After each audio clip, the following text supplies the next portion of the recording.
Awesome. Welcome to Colossus Flexibility Talk, the podcast where we learn from the best of the best in Hyrox. Top athletes, smart strategies, and real talk about how to train harder, race faster, and keep improving.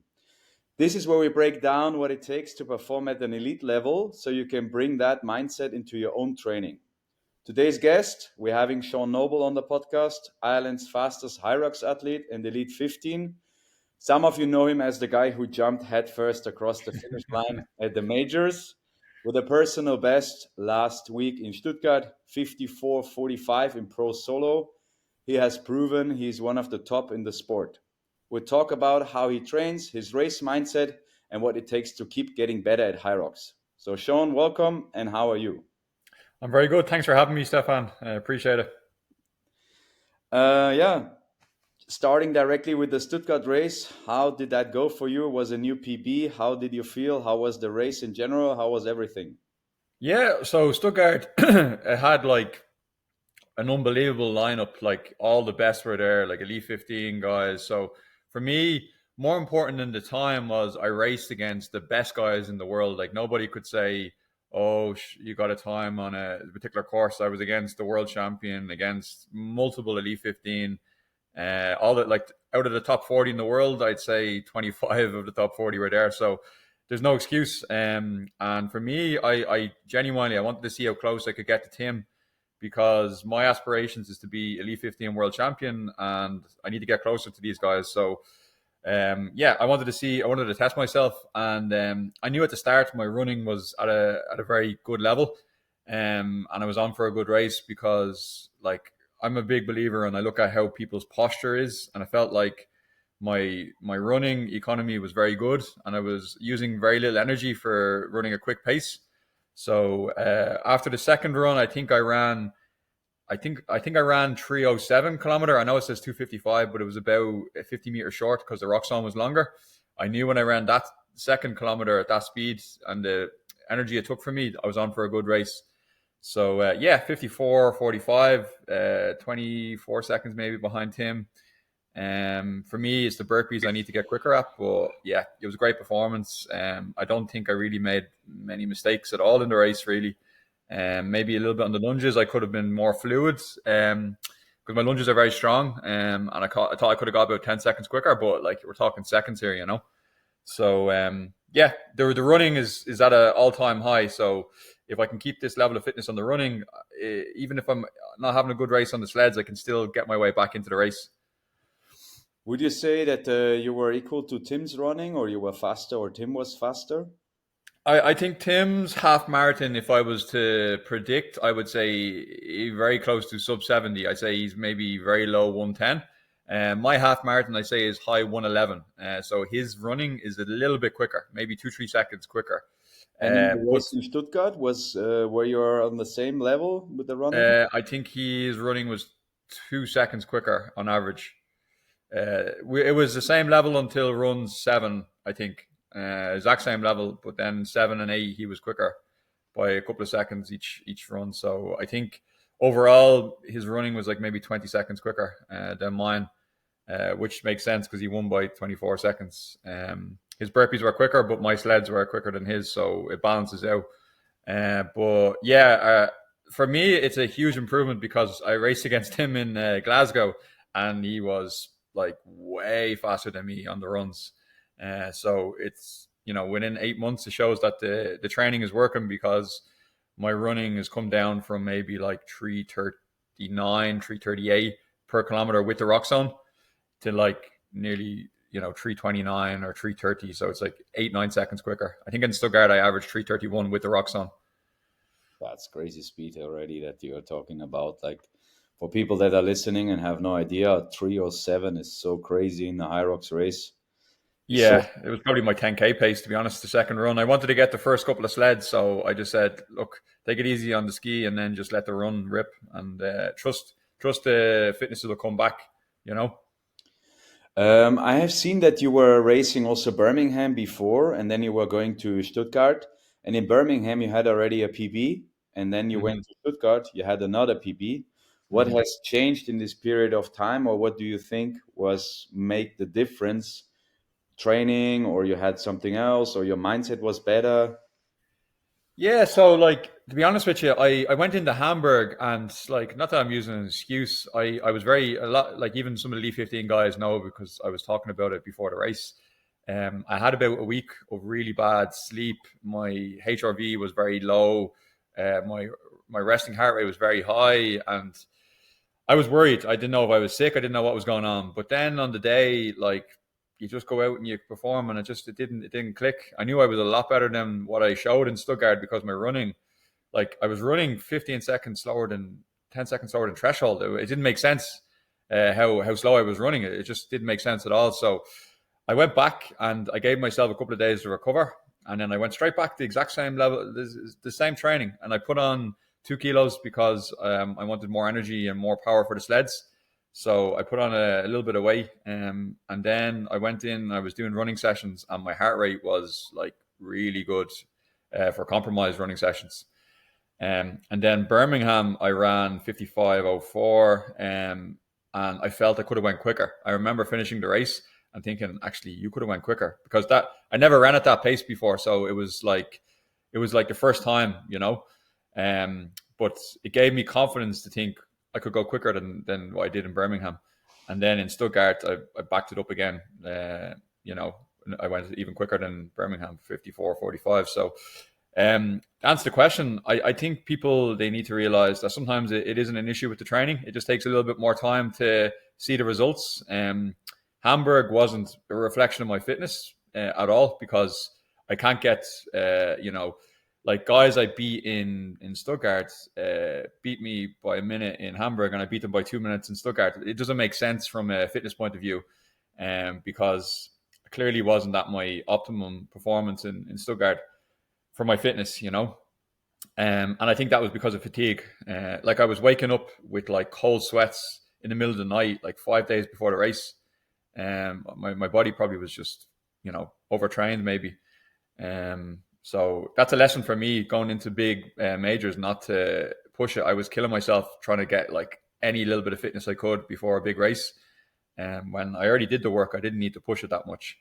So yeah, I didn't change the training. I kept going with the same style of training. I added weight, so I increased my calories by a good bit, and I felt a lot better in training. And I felt on the sleds. For anyone that's seen me race, especially in Stuttgart, they would see that I have a lot of power on the sleds, but I didn't have that power when I was a little bit lighter. So it was just a little bit of a lesson for me. I need to weigh a certain amount to be able to produce big power. And then I can come off the sleds and it doesn't affect me as much, you know?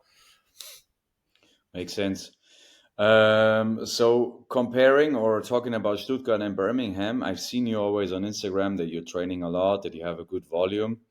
Mm-hmm. Did you taper at all for the races, or you didn't taper? And why you didn't taper, or why you tapered, or what do you think is better, or every athlete has to figure out themselves? So I had this conversation with Heidi actually in Hamburg, and I told him, listen, I was actually talking about maybe getting some strength training from him because he's an Olympic strength condition coach, and I was talking about training in general, and I asked him about his approach to how he tapers, and he actually told me he does a 10-day taper, but he does it in reverse. So what he does is 10 days before competition, he takes it easy for like 1 or 2 days, and then leading into competition, he increased the intensity. And I said, let me try it for Birmingham because I wanted to see a difference. And what I did was I took an easy 1 or 2 days, and then I went like intense all the way up to Birmingham, and I did a VO2 max. So I do 4 by 4 minutes at like a little bit quicker than my lactate threshold, and then sled push, sled pull, and a few wall balls. So my body and my heart feels the intensity, and then when I start the race, I'm not shocked. I feel like I'm already in the race, if that makes sense. Where in Hamburg, I started the race, and I remember getting to the ski. I only ran 1 kilometer. I was like, "Fuck, I feel kind of tired here." So for me, I need to keep intensity before racing. It's just the way my body is, the way my heart is. If I don't have intensity, I'm gonna feel fatigued and a bit like lazy, if that makes sense. Before I race, like sometimes, I remember in Hamburg, even walking into the venue, I feel like lazy. I feel like I've recovered too much before the race because I've rested. Like I've trained really, really hard, and then I stopped training for a few days and then rested. And then my body, like I do a little bit of training, of course, but my body is like, oh, this is like recovery. We're not ready to go. Where in Birmingham, I did VO2 max or a little bit quicker than lactate threshold. And when I went out on the running track, the first lap, I felt like I was just in a training session. It wasn't like a race. And then I'm very like, I think I'm maturing as well. I don't care if people are ahead of me at the start.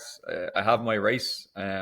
Like on the ski erg, I see guys constantly, they're like destroying the ski erg and they're beating me by 10, 15 seconds. I don't care anymore. I have my race strategy and I execute that. I think people, they said to me after the race in Birmingham, they said you were very like calm at the start of the race. Like you didn't panic when guys were going way ahead. I think that's number one thing that now I'm learning when I race is not to worry about who's ahead because it's a long race. If I'm able to run my running and able to, perform my sleds, they can pull 15 seconds quicker on the ski erg if they want because I'm going to catch them. In my head anyway, I'm going to catch them on sleds and the runs because there's very few people at the moment at the top level can run quicker than 324, 325 average per kilometer. Very few. Now, there might be people in a few years' time that can destroy that at those times, but at the moment, there's very few people at the very, very top. So you just have to trust yourself that if you run those times, you'll get back. So, as we were talking about, you guys in an elite level, and you're all, I would say, very close to each other. Still, some a bit faster, some a bit slower. What do you think makes the difference in the race? What stations or runs make the difference, or can make the difference if you're still, maybe you can share your thoughts on that. Yeah, I think like in terms of time, people think if you kill the sled push, you're gonna gain a lot of time. I think that's a misconception. So I actually think the sled push doesn't have a big impact on the overall race. If you have a decent sled push, that's good. Like if you have a really, really bad push, of course, it's going to set you back. But for me, the sled pull, if you have a very strong sled pull, it changes the dynamic of the race because if you have a good sled pull, for example, Ronkovic when he broke the world record, he did sub 3 minute sled pull. He was just able to gain so much time. Where if you do a decent sled pull, you might be 30, 40 seconds off someone that has a really good sled pull. So for me, the sled pull and the run after the sled pull is very important. If you get your running and your running is, for me, I judge my running on how close my kilometer splits are from 1 to 7, and then I slow that last one down because I want to go unbroken on the wall bolts. But the run after the sled the sled pull, and then the run after the burpees are very important because if you get your runs very close until after the burpees, you can use the row as a recovery and then you start the race again and then you can get back to your threshold. So for me, it's really strong sled pull, run after the sled pull, and run after the burpees are the three most important things. And then the rest is just training, like how quick you can do wall balls, how quick you can do lunges. It's just a matter of, are you strong enough? Are you, conditioned enough to do that? But in terms of tactics, if I have a bad ski on the day, which might be 3 seconds slower, I don't panic. I know, okay, let's have a good sled pull here because we gain 30, 40 seconds on the pull. We lose 2 seconds on the ski erg. So the difference is dramatic. The amount of energy it takes and lactate you produce on the ski erg for 5 seconds is dramatic in comparison to 40 seconds on a pull, So you just have to think where you're going to gain the time. I think burpees in the Elite 15 grid style, you will see the top performers are really like everyone's kind of same push, same pull, some a little bit quicker, some a little bit slower. But the really top level guys are like Dylan Scott, James Kelly, those guys, Hunter. Their burpees are really, really fast. And that separates the Elite 15 guys from the top 3, 4 to then all the way back down because they're gaining 30, 40 seconds on the burpees because you lose more time in an Elite 15 race because of grid style. So you turn each time. Where if you're in a regular pro race, you don't turn. It's just 1 or 2 laps. And the judging is very, very harsh in Elite 15 as well. So they make everything absolutely to centimeter perfect. And so it should be because it's the best in the world, So for me in the Elite 15, I think the burpees are a big separator for people. Okay, makes sense, definitely. We are talking a lot about recovery on the rower or heart rate and so on. How do you make sure when you enter, for instance, the wall balls? You probably enter already the wall balls and you are on the edge to be red or you are red. Is it at the end just a matter of your mindset to throw them unbroken, or your body has a limit at one point and you give up, or it's just if your head is in it, you go through it? Yeah, I do think the wall balls is more a mental than anything else. I think it's a confidence thing as well. You have to you have to have a race where you feel pretty bad, pretty shit, and then go unbroken. Because then you know I can go unbroken in any condition. It doesn't matter if I'm feeling good, feeling bad. And for me in Stuttgart, I actually didn't feel good on the wall balls. I actually felt 50 in. I felt like my shoulders were starting to really seize up, you know, and everything was screaming at me to like break at like 60 or 70. And I told myself I got to 50, and I said, right, just get 10 more, get 60. You need People 60 were for a set. screaming at you to stop at 60, 70. My brain was telling me to stop at 50, Ah, okay. and and then I got to 50, and I said just 10 more, Sean. I got to 60, and I was like, okay, Sean, 70, because then you only have 30 left. And then I got to 70, and I was like, okay, Sean, we can just get 10 more. Come on, don't give up. Only 10 more reps. How many hundreds of wall balls you do each week? I got to 80, and I was like in massive pain. And I was like, oh, we might as well just hold on, because if I drop it, it'll be more painful to pick it back up. So I just got to, like I said, get 10 more 90, and then when you get to 90, you can hold on because it's 10 more reps. So it's just like breaking it up. I think if you think of 100, it's a long way. Where if you say, right, let's get to 60, and then when you get to 60, you can kind of go, okay, a few more, and then when you get a few more, it's like, okay, we only have 30 left. Let's just hold on. Do you know what I mean? Yeah. So for me, I play little mind games. I do this trick when I do 30 wall balls. I tell myself I've only started, so I think I'm at zero when I'm at 30. And Mhm. then I count one, two. So my body doesn't think, oh my gosh, this is so hard. This is so My body's like, oh yeah, we can do 30, 40 wall balls. This is normal. So then when I'm at 30, 40, I'm actually at 70, if that makes sense. Because I tell my brain thinks I'm actually 30 behind. Okay, it makes sense. You trick your brain at the end. It's a Yeah. good tip, honestly.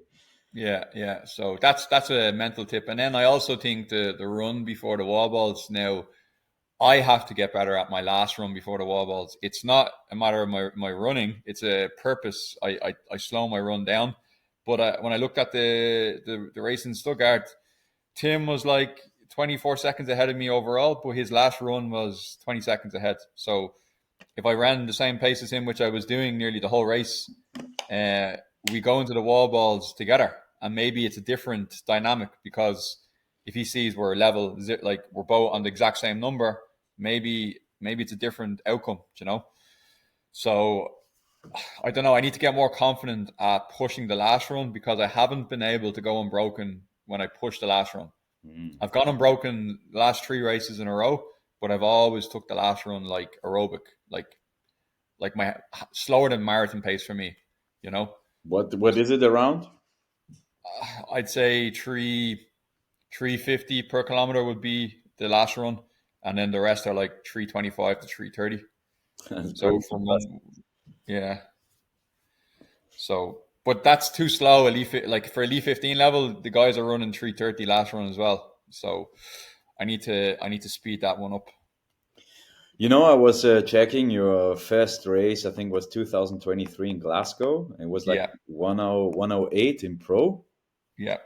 What has changed from this race to now when you look back, 54 to 1 hour 8? What did change in you, or what type of training you implemented to be able to have such a massive improvement?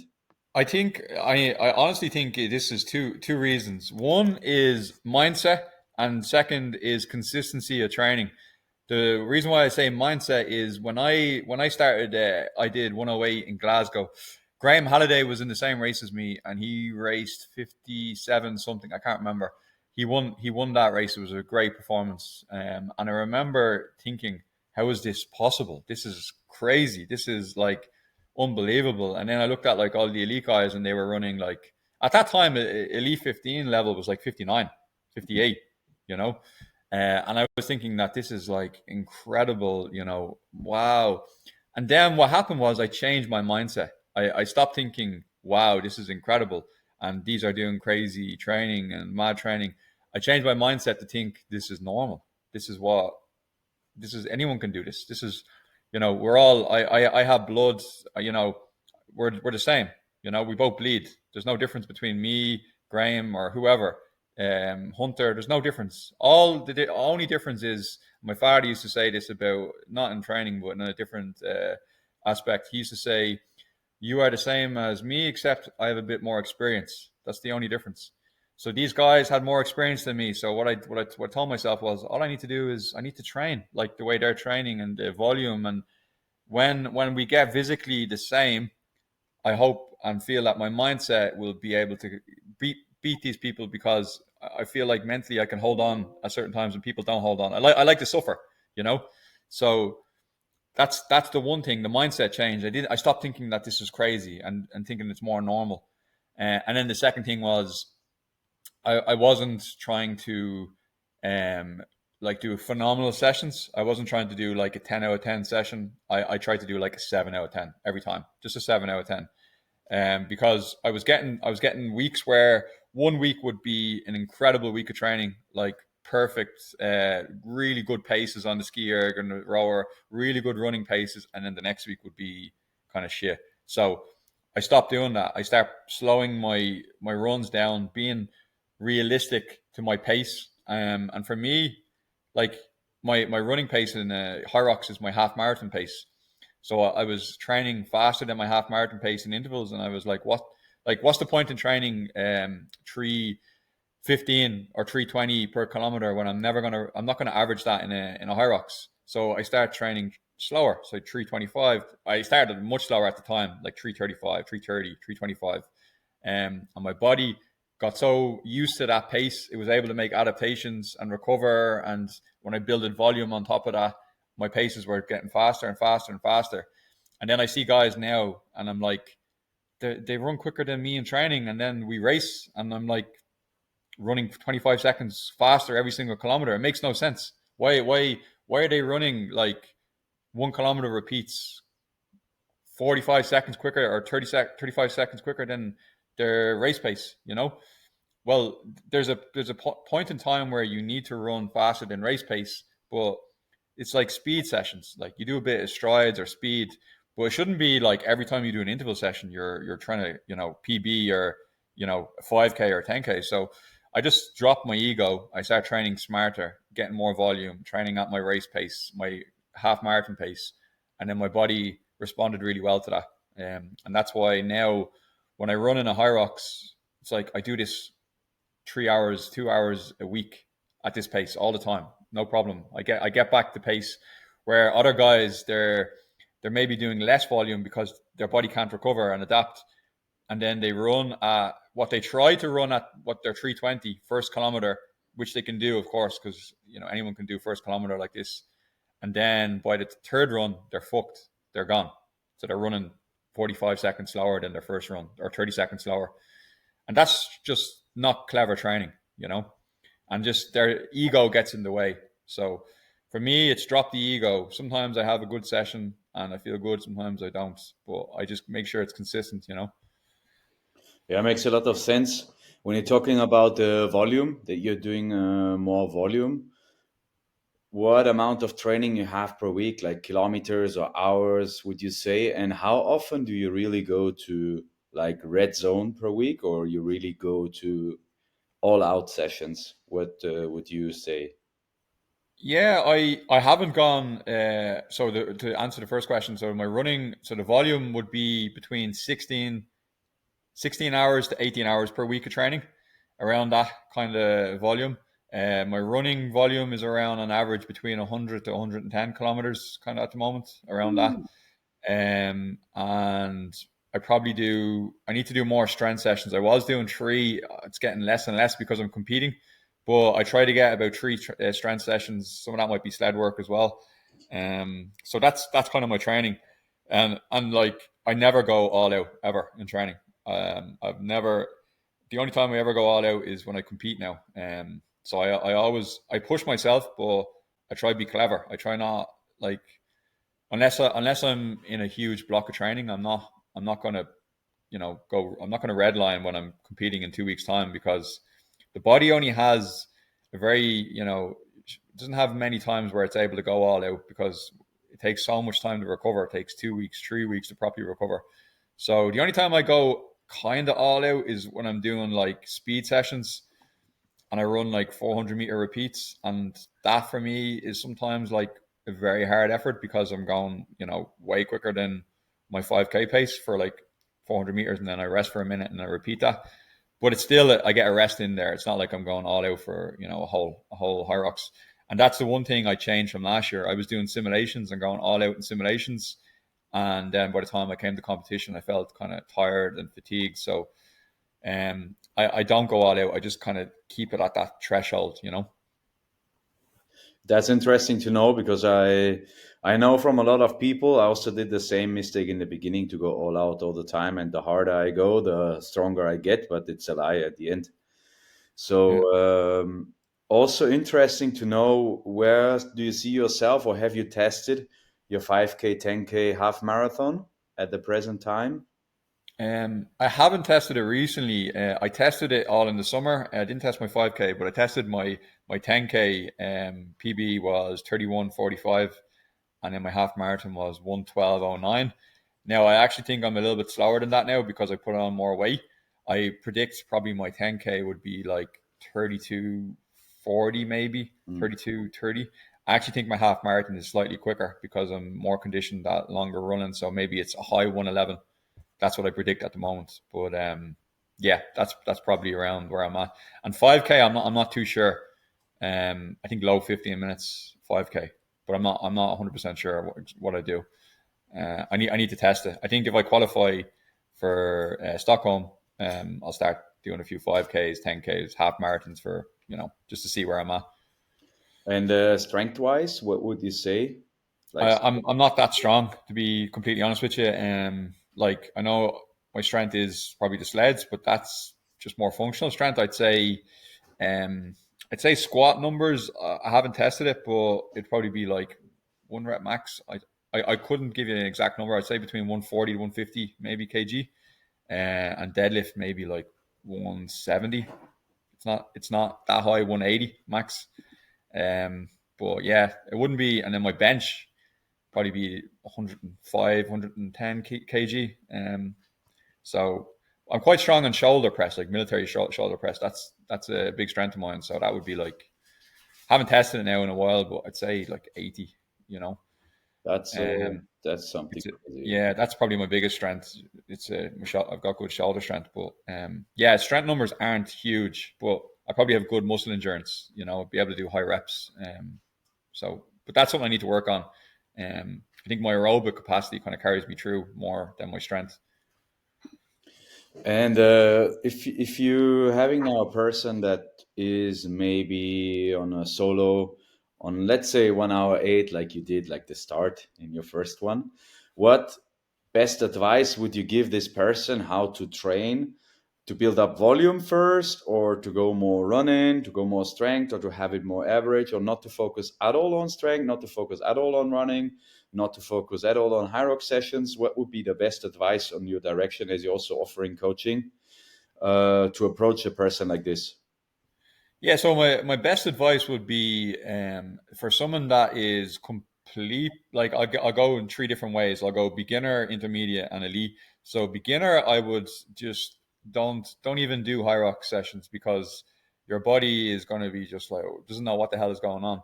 So my biggest advice would be to get more aerobically fit, and you need to basically do more time on your feet. So you need to get used to running for longer durations, doing the ergs a little bit longer, even cycling. Cycling is great. So you just need to get your heart working a little bit harder for a longer duration. So if I was a complete beginner, I would say don't do high rocks workouts at the start. Just build up aerobically through cycling, running, or rowing. Don't mix them all. Just separate them, and maybe do 6 to 8 weeks of building just aerobic capacity before you start doing high rock sessions. Because Hyrox is very much how fit you are aerobically. The stronger you are and better you are aerobically, the better you're going to be in competition. So if you can improve your aerobic capacity, you're going to be better at Hyrox. And if you're a beginner, I would say whatever you're running, I would increase it like 10% each week. Just slowly increase the volume for the running. Cycling, you can increase it maybe a little bit more, maybe 10-15%, because it's not as doesn't have as much impact on the body. And same with the rowing, doesn't have as much impact, so you can increase that by a little bit more, maybe 15% if you want. But yeah, just increase it slowly and do more aerobic capacity, and then start doing high rock sessions. But don't do like running and then into like ski row and do like a simulation. I recommend separate everything. So you train lactate thresholds. So my biggest advice would be for then intermediate. Now they're getting used to their aerobic capacity. They've done that kind of 8 week block of training. Would be to run for 1 hour. I do this myself. I kind of run 15k, and I kind of know where I'm at then. But run for an hour, and your average kilometer pace would be what's called your LT2. So it's your lactate turning point two, which is more your race pace for Hyrox. It's close enough to your race pace for Hyrox. It's more like that half marathon kind of style pace. If you're very aerobically fit, of course, if you're a newbie. But so my advice would be to run for 1 hour, take that average per kilometer pace, and your intervals shouldn't be quicker than that average kilometer pace. So if you're doing 1 kilometer repeats, you shouldn't be going 10 seconds quicker than your 1 hour pace, because this 1 hour pace is going to be what your running pace is in a Hyrox, or it's close enough to your running pace. So that would be my biggest advice for them, would be to train at their lactate LT2 pace. Ski and row separate as well. Don't mix them all together. So you do thresholds on the ski and the row, and do strength separate, and like train your wall balls and all that. And then maybe once a week, do some compromised running, just so the body feels the stimulus. And I would run at that sometimes a little bit quicker than that LT2, so the body can kind of be like a little bit shocked, and it makes adaptations. That's the only time I'd ever go a little bit quicker than the LT2, is if I was to do a little bit of a Hyrox specific session. I might go a tiny bit quicker sometimes, just so the body is a little bit more like, feels under a lot of stress. And then when you're running at your LT2 in a Hyrox, it feels easier, if that makes sense. That would be my intermediate kind of guide. And then for elite, I would say, yeah, you need to increase the running volume. I think if you want to be competitive now, your running volume has to be over 60 kilometers per week. In my opinion, I think the standard is at elite level now is crazy, is absolutely like, I think, and I mean this in the most respectful way, I think the women are one season behind the men. I think I've listened to Tiago talk about this. I think the women, like phenomenal athletes, but in terms of like where the numbers are, I think the men, like you have Olympic level athletes, it's just gone crazy. I didn't think it was going to be this fast. I spoke to a few Elite 15. I personally thought it was going to take a year or two to get to this level, but we're here now already. So I think like 55, 51, I think is the cutoff now to get into Elite 15. Like it's crazy. It's crazy pace. Yeah. The women, in my opinion, are better racers than the men. They're more professional. They pace it better, but the men are like maniacs at the start. But I think that they're one season behind the men at the moment, but they will get there obviously, because you have the top three, and there's a big drop off then from the top three. Where the men, like, to be honest with you, anyone can win on one day. It can change each major. You'll see probably a different winner. So in the women, I don't think it's as it's as close as that basically. But yeah, I think you need to run over 60 kilometers. Your strength numbers have to be good. And I think you need to do more lactate threshold training and be very specific in your training. Your race pace, you need to get very comfortable at your race pace. Like I said, don't run 15, 20 seconds faster than your race pace in intervals. So that would be my biggest kind of, I don't know, tips for that. Why is it not enough just to run fast and to lift heavy? Because there are some people also that have been entering into Hyrox that are actually good runners and strong lifters. I think I've seen Nick Bear entered also. He had an amazing time. I think he took 1 hour 4, 1 hour 3. But why isn't he on the same elite level like you guys, while his marathon is also close to 240 and strength numbers are actually very high? So what do you think is there the difference? Why isn't it that easy just to lift heavy and just to run fast to be on the same elite level? Yeah, I think some of it is experience. I think if Nick Bear was to like keep going and training, he would get quicker and he would get better. But I think, yeah, it takes a bit of experience because guys that don't know the sport, they probably look at the numbers and they're elite level runners and they think, oh, I can just do that, and then they go in and they try and they don't, because it takes experience.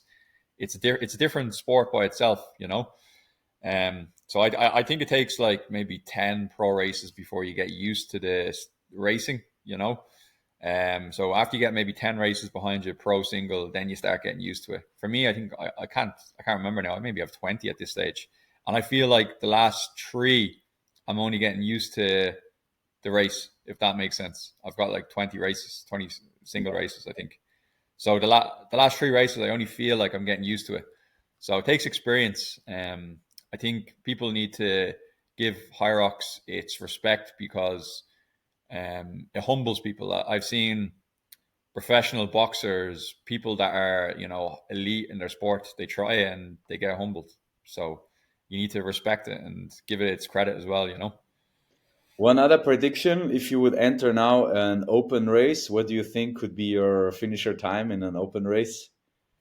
I think I would honestly. I think I would shock a few people. In my prediction is I would shock a few people because people would basically I could run at my 10K pace nearly. My Yeah. 10K pace is 309. You know, so I don't know. I'm actually going to race in. I've never ran an open race, and I have a friend, and he gets annoyed when he sees like elite guys running open. But I'm gonna race the European Championships. I think this year. So I'm gonna try race like Ronkovic likes doing it as well. Um, so I think I can do 51 maybe. We're gonna see you sub 50. I hope. I don't know. So 50 would be Yeah. crazy, crazy. Because like you might think, oh, you got 54 on a pro, but like I still have to do the ski, the row is the burpees. They're all the exact same. Now the sleds, I probably could be a minute quicker. The lunges maybe 30 seconds and wall balls maybe 15 seconds. So that's about 2 minutes. So that's 50. We're talking 52 now. And then how much more seconds could I run quicker on the runs? Maybe another 30 seconds, 40 seconds. So I don't know, maybe a high 51 or a low 52, I think maybe. Okay, then we're gonna see you on the European Championship doing this. Yeah, yeah, we'll see. We'll see. It'd be good. I don't think I'd have to pace the race at all. I think I can just go crazy from the start. And what would you say is harder for you, racing solo or racing doubles on elite level? Uh, this is a good question, actually. This is a very good question because I'm seeing a lot of like people, they talk about like Elite 15 and Elite 15 doubles, two completely different. And I mean that, I genuinely mean that because in order to be Elite 15 singles, your training, your style of training is completely different than doubles. Can Elite 15 singles do doubles as well? Absolutely, because they're so conditioned Elite 15 singles. But some of the Elite 15 doubles couldn't get anywhere near Elite 15 singles. It's just the reality of it. The reason being is in order to be Elite 15 singles now, your half marathon time is probably has to be a close to 113, around that 112, 113. One if you're really strong, maybe at most 115. Like it's really the numbers are getting really, really, really, really like hard to get to. Like the cutoff for Elite 15 singles is 55:50. It's what I mean.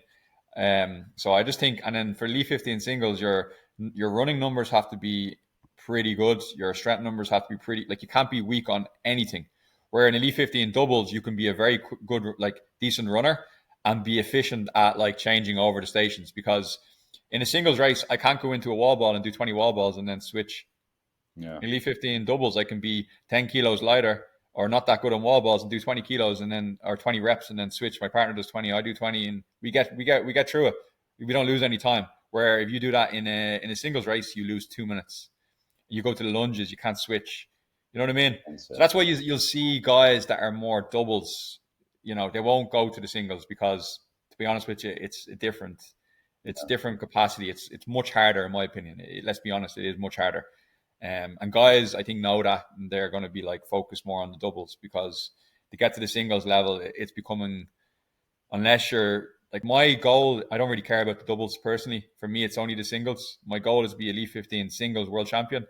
I'll do doubles races because they'll be part of the majors and part of the world championships, but it's not a goal of mine. The goal has always been, I think it's like CrossFit Games. You have teams events and you have singles events. For me, it's always the singles that are the number one. So that's why I'm only focused on singles.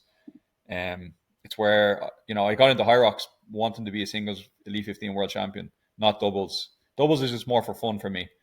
But for training, I only ever think singles. Okay, got you. Makes sense. Um, Talking about training, talking about hard days, maybe. Do you have also hard days? Do you have also sometimes days where you want to give up and you think like, okay, it's tough, it's too much, or you never have that thought? Yeah, like a lot all the time. I'm like today's an example. It's piss and rain in Dublin. I went for a 17-kilometer run in the rain. I'm going to a gym. There's nobody going to be in the gym. Nobody Friday afternoon. They all don't go to the gym there in my gym. So I'm by myself. I have no music. I'm going to be training 90 minutes zone two. The gym will be cold because no one will be there. So and I have to travel. I have to cycle to the gym, which is a couple of kilometers away Mm. in the rain. So this is not, you know what I mean? That for me mentally, like I don't want to do that. I don't want to go cycle in the piss and rain in Dublin into a cold gym and do 90 minutes of easy ski erg row, few burpees, repeat ski erg row constantly. Like it's boring. It's boring. It is. It's very boring. But I know this is, if I want to be one of the best in the world, this is what I have to do. So for me, it's I have one goal, and it's to be Elite 15 world champion, and whatever it takes to do that, then I'm going to do. I don't care, and I don't think I'm going to be the type of guy where if I do get to the very top, I'm going to stay there. I don't think so. I think I'll be one that will get there, and then you'll see me kind of going away then after that, What does it because mean? You go away because you say I reached everything, I stop, or because when you get, like, I only have that goal. I don't, you know what I mean? I'm not in it for money. I'm not in it for Instagram likes or whatever. I'm only in it because I set that goal.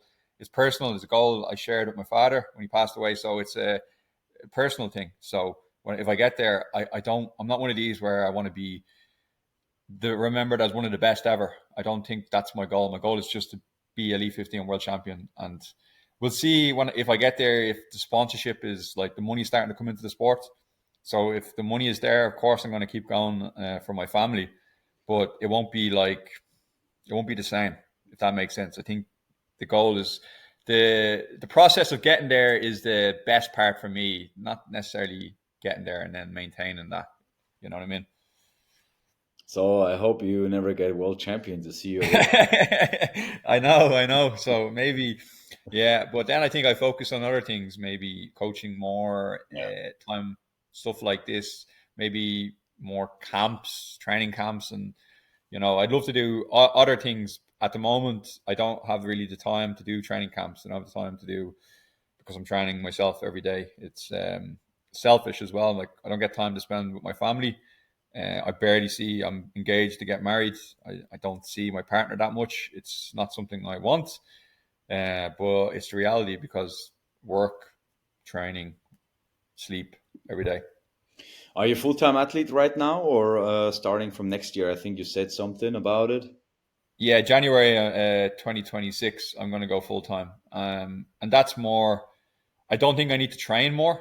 That's not because of training. I need to get more training. It's because I want to recover better. I don't recover. I don't sleep enough. I don't get enough recovery. And then also I want to be able to spend time with my partner, my family. Like, I don't see them ever. So I think that's more the reason why. I You're qualify as going a to work every day. You're yeah. going. Oh, I'm working until January. Yeah, yeah, wow. So you're working and you're training at the same time, and you're still having you're pushing for the elite level, and you're making PBs all the time. yeah. But it's definitely not That's nice great. at the moment. Yeah, yeah. Understandable, definitely. You spoke about recovery. One more topic I wanted to enter a little bit: recovery and fueling. Is your fueling different in the training than in when it comes to the race, or how would you, yeah, talk about the topic fueling for yourself and basically what is important around that? You spoke that you gained some weight, you lost some weight, but also I see that you talk about you take 6,000 calories per day or 5,000. Yeah. Tell us a little bit about this. Yeah, so for me, fueling is essential. It's like a car. If you don't put enough petrol in a car, the car doesn't go. So um, that was one of the issues I had. I was probably not fueling enough for training. Was the main thing. So I was like training like fasted and not having enough carbs and energy in my system. So now I make sure that I make sure I eat enough. So I personally don't like doing hard sessions with like food in my system. Like so I eat a lot the night before. So I usually train hard in the morning, and I like to eat more in the evening time, but don't really eat in the morning. I just like quick, maybe a little bar and a coffee and energy drink, caffeine, and then train hard and then eat after. So, but I still make sure that over the day I get enough calories, so the next day I have enough energy to train again. But in terms of like the type of foods, I I have a company in Ireland that kind of sends me my lunches and dinners, but I eat a lot of like pasta, chicken pasta, pesto pasta, a lot of carbs. So like even sometimes burritos, just a lot of carbs, you know. I try not to eat lots of fats. I have a problem at the moment with I eat too much cereal. I eat a lot of cereal. It got to the stage where I had one day, I think I had 6 bowls, big bowls with loads of. I put honey in everything as well, Yeah. honey and coffee. I had 6 bowls of like bran flakes, so my stomach was in bits. It was pretty bad. Like it was pretty disgusting. So I needed to, I needed to stop doing that. And then before I compete, I changed my diet. I don't really have fats or fiber. So I don't really eat cereal or I don't have fat. I just have carbs. And then the day of a race, I carb load a little bit the night before, but I also don't like. We're not running a marathon here. We're if I'm competing, I'm 55, whatever, under an hour, so I don't need 5,000 calories surplus. I just glycogen reserve. I just need to have a decent meal the night before, and then I stop eating like maybe 3 hours, 4 hours before. I have maybe liquid carbs, so like Lucozade Sports, carb gel, because I find if I eat like closer than 3 or 4 hours before, when I'm running, I can feel it in my stomach and I get little cramps, you know. Mm. So that's really it. I eat I eat enough food, good food, throughout the week, and then before competition, I take out fats and fiber, and I just have carbs. And caffeine as well is very important to reduce the caffeine before you compete because we're competing indoor in very hot venues. If you drink loads of caffeine, you're going to dehydrate yourself. So before you even start the race, you're already at a disadvantage because you're not hydrated. So that's the number one thing. You'll see a lot of guys, like even myself, I pour water over my head and like try to cool myself down. Sometimes I go for cold showers before I compete because I want to make sure my body temperature is lower. Hmm. And there's a lot of studies in triathlon, and they do a lot of heat training because of this. So they reckon you lose about 10% on heat retention. So the cooler you are before you compete is less time that your body uses energy to cool itself down. If that makes sense. So I try to keep myself very cool before I race. So that means warming up outside, warming up a little bit inside, but not being in the venue like 3 hours before I race because then my internal core temperature is really high. And then when I go out and race, my heart rate is already like zone two before I even race. So I don't want to do that. I want to make sure I'm cool, and I'll warm up in the race basically. I don't want to be hot before I start the race. When it comes to the race, do you have a fueling strategy in the race that you follow, or it's just random, or whenever you need something, you take it? Yeah, last season I used to take carb gels after like sled pull or rower, but I actually don't take. But that's because I'm running under an hour. I'm running 55 minutes at the moment, 54 minutes. So I have enough glycogen reserve to get through the race without needing a carb gel. But what I do is I have a carb gel 30 minutes before I compete, Mm-hmm. and it takes 30 minutes to get to for carbs to get into your system. Mm-hmm. But for my advice for anyone that's over the hour, because I was tested in a lab in Dublin, and they said that you actually would not make a good like endurance athlete, long endurance athlete. They said Hyrox is perfect for you because I have a glycogen reserve of maybe like 1,800 calories, and I'm burning through that in a Hyrox. So they said that if this event was like a little bit longer, then I'm in trouble because I don't have enough carbs in my system, and I'm very carb dominant. Like the whole race, I'm basically using carbs as my primary source of fuel. Now, as I get more efficient in training, I want to use fats part of the race. So, for example, on the rower, rather than being near threshold, I want to go aerobic, and then I'm using more fats as fuel, if that makes sense. Yeah. But my advice for people is if they're over the hour is in a singles race, to take a carb gel in the race, but take it after the sled pull because you will get the benefits on the lunges because it takes 30 minutes to get into your system. I think people, they take it after the rower and then the race is basically over by the time they feel the benefit of the carb gel. Is it different in a doubles race? Are you taking a gel there in between or not really? Yeah, I think the doubles race, a lot of people, they take it at the rower, but like again, if you're running sub 60 and you're on a rower, you're probably not going to get the benefit until after. I think it's more psychological. It's Mm. like this: if you get a taste of like sugar, your brain thinks we have energy, Mm. but physically and scientifically, it takes about 30 minutes before the glucose and everything can get into your bloodstream. So if it was a doubles race, I would probably take it after the push or going into the pull, to be honest, because by the time you get then to like the farmers carry or lunges, then you'll feel a benefit from the carb gel. And also, if you're going sub 60 in a doubles race, you probably have enough glycogen reserve to get through the race. Like you see guys, they can run 160 kilometers in one day. Do you know what I mean? Yeah.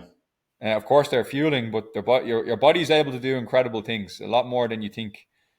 So I think people need to think that their body actually is. It's more the mind, not the body. The mind will break before the body breaks. The body can do very long, incredible things. What do you think of electrolytes and things like this? Yeah, I think sodium, magnesium. I know a lot of these are in electrolytes, but because you're sweating so much in Hyrox, you need. It's more for training, to be honest with you. Um, After training is very important. To be sipping like energy drinks, like whatever Lucozade Sport or something with electrolytes in it. That if you have electrolytes, brilliant. Put it in your water. Put it in your energy drink, like your Lucozade Sport. You just want to replenish the salts that you lose through sweat. I do think there is a little bit of a scam at the moment in the industry. I think there's so many people because they're selling electrolytes for like one little batch for like €2 for one little tiny, like it's just salt. You know Yeah. what I mean? Like it's crazy. They're trying to make loads of money from it. So I think take electrolytes, but it's just you're replenishing salt that you lose through sweat. You know what I mean? So I wouldn't be buying little sachets, one sachet for €2. Okay, makes definitely sense. So for the people out there, if they go over an hour to fuel in between Yeah, and yeah, under to take the gel 30 minutes before, absolutely. I've seen also on the live stream when you watch the majors or the races that some elite athletes they're grabbing their bottle. So I don't know if it's just water or there's something in it also to have constantly something because I've even seen some of them nearly each round taking it, like drinking from it. yeah. See that's the luxury of Elite 15 race. You have your own like table, Mm. so you can take your drink. But in a regular race, you can't because you don't have a table there. I personally, I don't ever really take. I don't need water or whatever personally, but that's individual. That's not. That's just an individual thing. I only ever use water to like pour over my head to cool myself down. I don't really need water at the start of the race or in the middle of the race.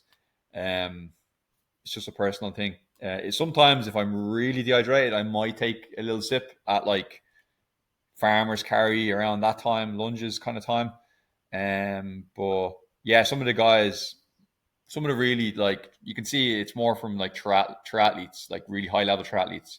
They're used to, because of the event is so long. They're used to, their body's used to getting carbs and electrolytes and water, because they're trying their event is maybe 4 hours and you need it. You can't do 4 hours without water or fuel. But in Hyrox, I think you can get away with it, to be honest. Okay, makes sense. Something after the race, when you finish a race, how long do you need to get fresh again? Like if it was a tough, hard race, um, resting time. How do you improve your resting time, and how do you recover quicker?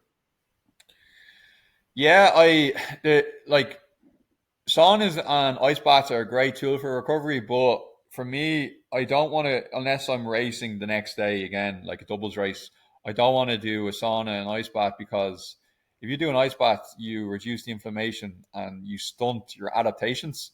So, like, what happens is when you do a race or you do a workout, your body has a natural way of recovering, which is basically it increases inflammation in your body, and your body repairs muscles and it makes adaptations.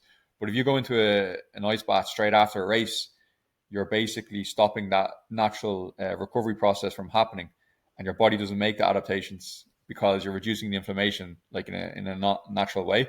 So my biggest advice would be, if you're not having another race the next day, to maybe do like a very slow recovery jog the day after a race, like 40 minutes, very easy, like really, really easy I see run. you sometimes doing 17K. Yeah, but that's because I'm trying to add volume, because I'm thinking 5 weeks I have a big race. I want to keep the volume high.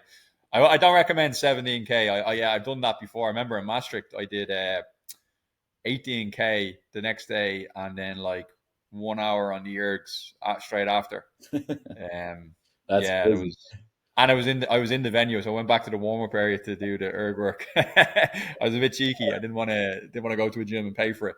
So yeah, and then the day after I'd have a rest. So it'd be recovery jog the next day, and then rest, and then back to training. For me, after Stuttgart was eye opening experience, because I, even 4 or 5 days after the race, I went for like my long run, and my heart rate was like very high, very very high for a very easy pace for me. And that's just because I'm fatigued. My body's been through a lot the last couple of weeks racing. So it's like today I did a long run and it was good. Their heart rate was back to normal, kind of nearly normal.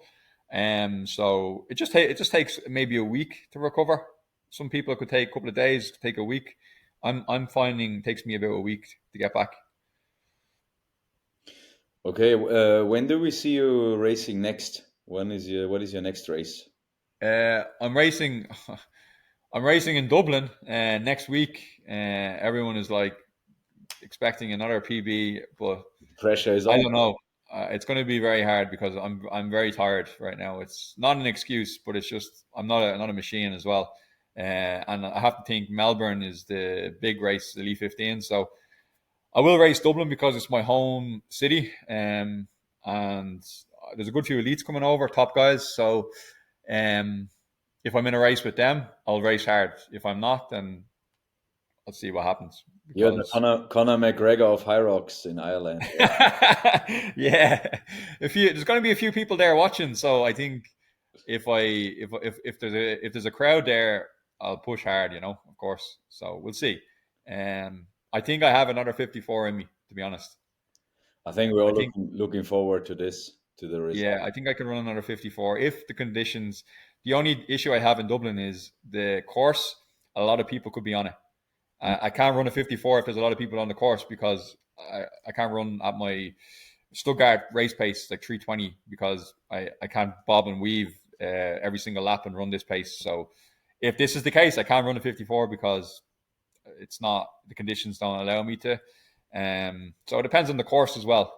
Stuttgart was nice because it was long, um, 2 laps, and not that many people on the course, which was good for a good time.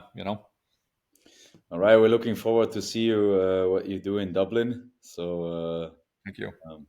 that's basically something I personally I think that you have in it, and Appreciate keep it. pushing. Also, Sean, we say we keep it about an hour. We are on the hour, so I would just close the podcast now. Thank you for your insights, for everything. Also share with the people, because you're offering also coaching. I'm doing personally coaching with Sean since 4 months already, and I can tell you that my things, my Hyrox, everything is getting so much better, so much faster, the runs and everything.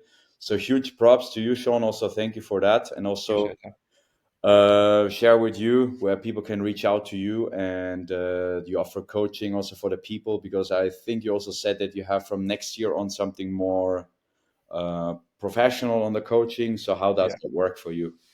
Yeah, so I'll be honest, a lot of people the last couple of weeks have asked me about coaching, and I haven't been getting back. I haven't been bringing people on because what I'm planning on doing is when I qualify, when I work, stop working full time, I will start bringing more people on coaching because I have more time. Also, I'm about to set up like my own coaching platform with a good friend of mine. So this is why I'm not taking people on really at the moment. I'm waiting until this is up and running. But people can reach out to me. Sean Noble 7, I think, is on Instagram. I'm mainly on Instagram. I'm not really on anything else. And when we have that ready to go, that platform, that I'll announce it, and people they can. I'm planning on doing not just like one to one, but people can buy like programs for like beginners, intermediates, and advanced. So it's a purchase rather than just coaching as well. So yeah, I'm working on that, but it's not ready to go yet. All right, sweet, makes sense. Sean Noble 7, like you said, people on Yeah. Instagram can find you there. Also heard some of in the questionnaire said would be nice to see you on YouTube also to share some insights. Maybe we can see that also soon. Yeah, I got a guy offered to do it for free, Yeah, my YouTube. But yeah, I think let's be Elite 15 world champion first. cool. All right, man. Thank you so much for your talk, for your time, and for everything. And closing the podcast here. Do you have any last words? Nope. Thanks very much. Thanks for having me on. Thank you very much.